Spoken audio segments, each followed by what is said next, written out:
നമ്മൾ പോലും പറയാതെ നമുക്ക് വേണ്ടി പോസിറ്റീവായിട്ട് സംസാരിച്ച ഒരു ക്ലയൻറ്റോ കസ്റ്റമറോ ഉണ്ട്? അതൊന്നല്ല, ഒരുപാട് പേരുണ്ട്. ഒരാൾ ഒരു പേര് പറഞ്ഞാൽ ചിലപ്പം എനിക്ക് തോന്നുന്നത് വെച്ചാൽ മറ്റു പലർക്കും ഇതാവും. കാരണം നമുക്ക് ആയിരക്കണക്കിന് കസ്റ്റമേഴ്സ് നമുക്കുണ്ട്. ഒന്ന് ലോൺ കൊടുത്തവർ 10,000 എനിക്ക് തോന്നുന്നു 50,000 മുകളിൽ കസ്റ്റമേഴ്സ് നമുക്ക് ലോൺസ് കൊടുത്തിട്ടുണ്ട്. അവരുടെ ടെസ്റ്റിമോണിയൽ എന്ന് പറയുന്നതാണ് ഏറ്റവും, കാരണം നമുക്കതൊരു ഭയങ്കര അനുഭവമാണ്. അവരെ നമുക്കൊരു ജീവിതത്തിൽ മെച്ചപ്പെട്ടു. ഇൻവെസ്റ്റേഴ്സിൻ്റെ ഭാഗത്ത് നിന്ന് നോക്കുമ്പോൾ ആ ഒരു രീതിയിൽ നമ്മൾ നോക്കുമ്പോൾ എന്ന് വെച്ചാൽ ഒരുപാട് ആളുകളുണ്ട്. കാരണം ഇപ്പോഴും നമ്മൾ അവർക്ക് സർവീസ് ചെയ്തുകൊണ്ട്, ഞാൻ ഒരാളുടെ പേര് മാത്രമായിട്ട് പറഞ്ഞു കഴിഞ്ഞാൽ ഈ പറയുന്ന പോലെ മറ്റുള്ളവർക്ക് ഒരു വിഷയം. കാരണം എല്ലാവരും നമ്മളുമായിട്ട് അടുത്ത് നിൽക്കുന്ന ആൾക്കാരാണ്. പക്ഷേ ആദ്യകാലങ്ങളിൽ നമ്മൾ തുടങ്ങിയ സമയത്ത് നമ്മളൊന്നും അല്ലാതിരുന്ന, ഞങ്ങൾ ആശയം മാത്രം പറഞ്ഞ സമയത്തും ഞങ്ങളോട് സഹകരിച്ച ഒരുപാട് ആൾക്കാരുണ്ട്.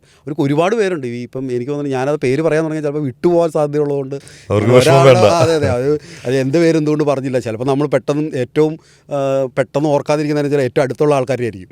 അപ്പോൾ അതുകൊണ്ട് പേര് പറയുന്നില്ല. പക്ഷേ ഒരുപാട് ആൾക്കാരുണ്ട്. അതൊരു എല്ലാവരും ഇപ്പോഴും നമ്മളത്ര, കാരണം എന്തെങ്കിലും ഒരു ഇത് വന്നാൽ നമ്മളോട് വിളിച്ച് സംസാരിക്കുന്ന ഒരുപാട് ആൾക്കാരുണ്ട്. ക്രൈസിസ് വരുന്ന സമയത്തും. കാരണം ഈ സാമ്പത്തിക സ്ഥാപനമാകുമ്പോൾ എല്ലാ മാസവും അല്ലെങ്കിൽ എല്ലാ വർഷവും നമുക്ക് ഒരേപോലെ ഇരിക്കില്ല. അപ്പോൾ അങ്ങനെ വരുമ്പം ഇങ്ങോട്ട് ചോദിച്ചുകൊണ്ട് നിങ്ങൾക്ക് എന്തെങ്കിലും സഹായം വേണോ, എൻ്റെ കയ്യിൽ ഇപ്പം ഇത്രയും തുകയുണ്ട്, എൻ്റെ കയ്യിൽ നിങ്ങൾക്ക് വേണമെങ്കിൽ ഞാൻ തരാം, അങ്ങനെ പറഞ്ഞ ഒരുപാട് ആളുകൾ ഉണ്ട്. അപ്പോൾ അവരെയൊക്കെ നമുക്ക് മറന്നുകൊണ്ട് നമുക്കൊരു ഇതില്ല. അവരെല്ലാം നമ്മുടെ കുടുംബത്തിലെ, ഞങ്ങൾ സൗത്ത് ഇന്ത്യൻ ഫാമിലി എന്നാണ് ഞങ്ങൾ പറയുക, കസ്റ്റമേഴ്സ് ഉൾപ്പെടെ സ്റ്റാഫ് ഉൾപ്പെടെ എല്ലാം. അപ്പോൾ അത് മറന്നുകൊണ്ടോ അല്ലെങ്കിൽ അവരില്ലാതെ നമുക്കൊരു ജീവിതം ഇല്ല. ഞങ്ങൾ എല്ലാ വർഷവും ഒരു കസ്റ്റമർ മീറ്റ് നടത്താറുണ്ട്. അപ്പോൾ അതിൽ 1000 മുകളിൽ കസ്റ്റമർ, നമുക്ക് എനിക്ക് തോന്നുന്നത് ഡെപ്പോസിറ്റ് ഇൻവെസ്റ്റ്മെൻറ്റ് ചെയ്ത ആൾക്കാർ അതിന് 3000 മുകളിലുണ്ട്. അപ്പോൾ അതിലൊരു 1000 പേരെങ്കിലും നമുക്ക് ആ സമയത്ത് വരും. അപ്പോൾ അത് എല്ലാ വർഷവും ഞങ്ങൾ ഉണ്ട്. അതില്ലെങ്കിൽ ആൾക്കാർ വിളിച്ചു ചോദിക്കും, നിങ്ങൾ ഒന്ന് മാറിപ്പോയി കഴിഞ്ഞാൽ പറയും നിങ്ങൾ എന്താണ് എന്ന് വിളിച്ചു ചോദിക്കുന്ന ഒരുപാട് ആൾക്കാരുണ്ട്. അപ്പോൾ അതൊരു ഒത്തുകൂടലാണ്, നമ്മൾ കാര്യങ്ങളെല്ലാം പറയാം. അപ്പോൾ അവർക്ക് ഒരു സ്പേസ് ഉണ്ട് ഈ സംസാരിക്കാനായിട്ട്, നമ്മളോട് നേരിട്ട് സംസാരിക്കാനുള്ള. പിന്നെ ചെറിയ ചെറിയ മീറ്റിങ്ങുകൾ നമ്മൾ വെക്കാറുണ്ട്.